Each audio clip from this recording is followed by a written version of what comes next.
What's on, ladies and gentlemen? My name's Ross, I like games, and today we've got a bunch of new One Piece cards that have been revealed from OP-12 that we need to have a good old look at. We've got reveals, we've got some new cards, and hey, we might as well start off with Rowano Azoro, because we've got a Rowano Azoro leader, so why would we not go and take a good old look at a Rowano Azoro character?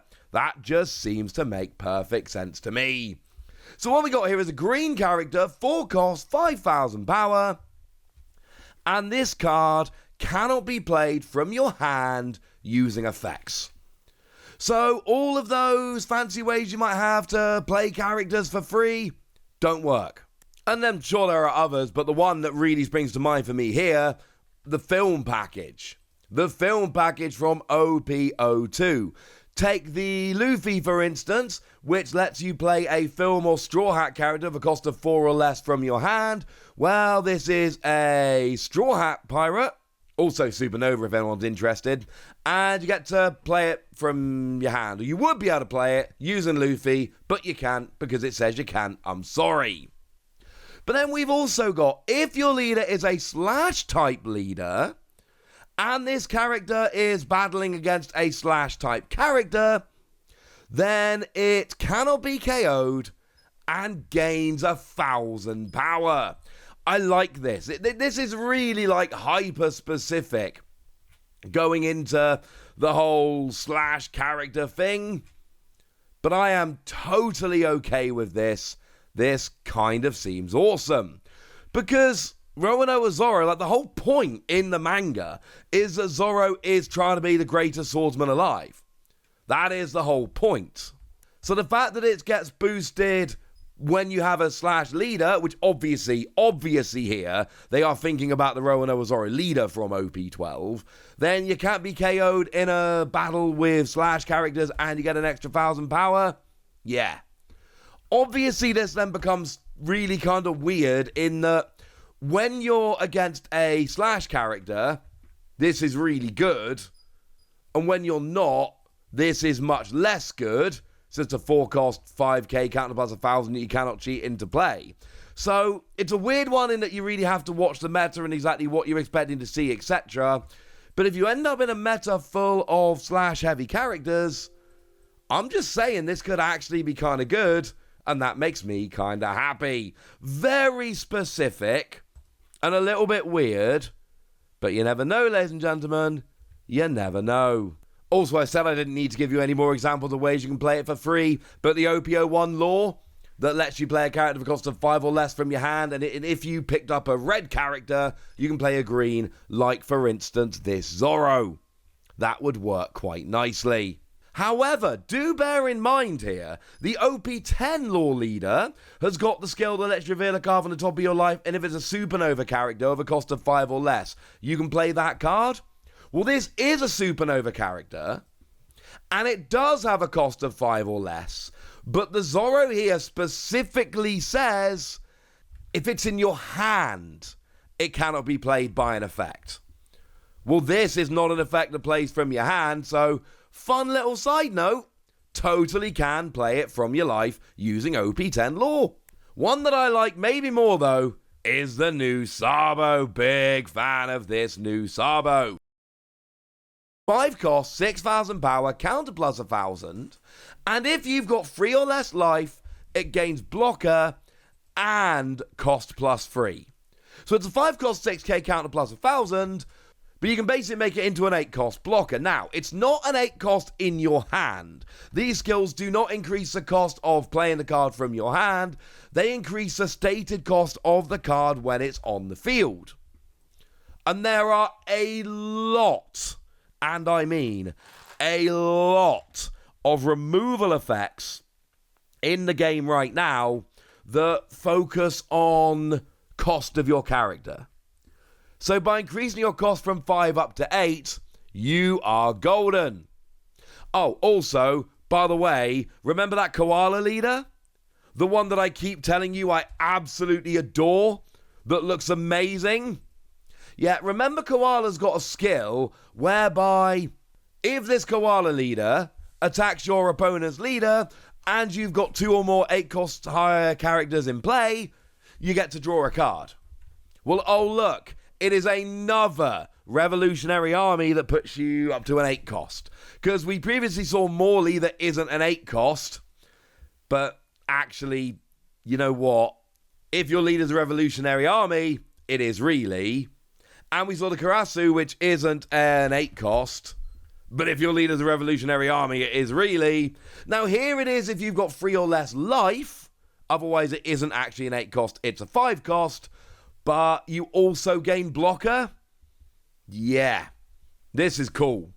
It's helping you draw cards with Koala, and I've told you very clearly how much I love Koala. And then you've got a blocker that fits into this deck kind of beautifully as well. Love this card. Big fan. We've then got on play, you may add the top card of your life to your hand, and then draw 2, trash 1. Again, really like this. Sure, it's adding cards to your hand, but yellow.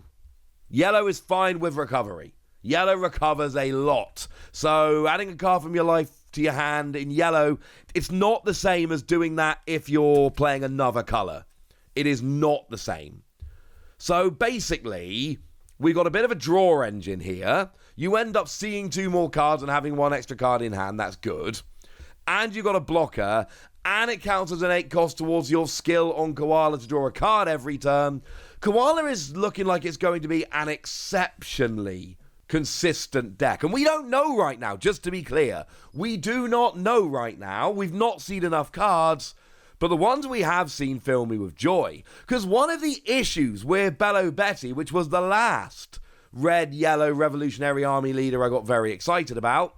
Okay, this is black-yellow, but still, I got very excited about Bello Betty. One of the issues of Bello Betty was you had to keep trashing a card from your hand, and you just ran out of cards, and it really whittled down your hand size. Koala seems like the opposite. It makes me very happy. But wait, there's more. How about Crocus? And just to be clear, Laboon's in the artwork. Who doesn't love Laboon? I do. I love Laboon. But we got 2 cost 3k, counter plus 1,000. And on KO, you may reveal 2 event cards from your hand and then play a 3,000 power or less red character. Oh. Yeah, that's pretty good. Obviously played from your hand. That is nice. Now, obviously, the whole point of this is that this is a Roger Pirates character. So we're talking about Rayleigh here. That's the point. This is a character custom built for Silver's Rayleigh. And that new leader we've got, which, remember, cannot play 5-cost or higher characters, which is a little bit of a bad thing. But here, you're not going to be playing a 5-cost or higher. It's 3,000 power or less. It's unlikely to be a 5-cost or higher. And also, we've got that activate main once per turn. You may reveal 2 event cards from your hand. Same thing as Crocus here. And then you get to give a 2k bump to a character with an original power of 4,000 or less. So, essentially, you can, on KO, reveal 2 event cards with Crocus, play a 3k red character, then reveal those same 2 event cards using Silver's Rayleigh here to give a 2k bump. As an example. Yeah, this works really nicely. Now, one thing we do need to point out here, and I do think this is very important, all right? Where's our red 3k or lower Laboon? In fact, where's our red Laboon? We don't have a red Laboon. And I'm sorry, but if you're going to give me artwork of a character, and you're going to put Laboon on that artwork, and you're going to tell me I can play a 3k or less red character using this character, you better give me a 3k or less red Laboon. Otherwise, that's just weird, right? I cannot be the only person that's looking at this and going, I need a Laboon. Like, if we don't get a Laboon, something weird's going on here, and I'm going to be a very unhappy Wassy. I'm sure we'll get it in time, don't worry, but I'm just saying I want my Laboon. Now, if instead you'd rather have some blue characters here, don't worry, ladies and gentlemen, we've got Zephyr, 5 cost, 5,000 power, counter plus 2,000, and we've got Film and Navy. So here we're matching up with Kazan. Remember these reveals? They're showing us a lot of the more exciting characters from the set. So what they're really trying to do here is match them up with leaders. So in the same way, you know, I just showed you the Sabo, which is matched up with Koala, the Zoro, which is matched up with Zoro, and the Crocus, which is matched up with Rayleigh. Well, now I'm showing you a Zephyr who's matched up with Kazan. And remember, Kazan's got a brilliant skill, whereas every time you have to discard a card from your hand using an effect of a Navy character, you get to draw that many cards. So yeah, this is going to be probably the most consistent leader we've ever seen. But is it any good? Well, what we got from Zephyr here is on play, trash 2 cards from your hand. 5 cost 5k, counter plus 2,000. Well, we like the counter plus 2k, and usually speaking, I'd look at the trashing 2 cards, and I'd go, well, we don't know if it's going to be worth it. It might be worth it, but we don't know if it's going to be worth it. Here, there is no question as to whether it's going to be worth it. It is going to be worth it because you get to draw 2 with Kazan. Outside of a Kazan deck, not 100% sure. Inside a Kazan deck, trash 2, draw 2, job's a good un. Nice. We've then got activate main, trash this character, but then return a 5 cost or lower character to the owner's hand. Okay. Cool. Basically, it's either in your hand as a counter plus 2k, which is good, or you play it as a trash 2, draw 2, which is brilliant. You really want to draw before you trash to give yourself the most options, but still, that's fine. But then you get to bump a 5 cost off the board. This is very, very nice. It's also, and it's not the same, and I'm not saying it's the same, but it's very reminiscent of Kaya. Because, of course, if you have a look at Kaya, it's got counter plus 2k, brilliant, and on play, draw 2, trash 2. Now, obviously, Kaya is a very cheap character, so 1 cost, this isn't. And Kaya, you draw 2 and then trash 2, which is better than trashing 2 and then drawing 2. But once Kaya's on the board, it's just waiting to be bumped off the board for another character. When Zephyr's on the board, you trash it to bump a 5 cost off the field. That is very, very different. I like this. This seems cool. So there we go. 4 new characters, each of which, would you believe it, matches up beautifully with one of the leaders from the set. And now it's over to you guys. Tell me what you think about these 4 new characters. Tell me which ones you're getting excited about. Go nuts in the comment section, but be nice.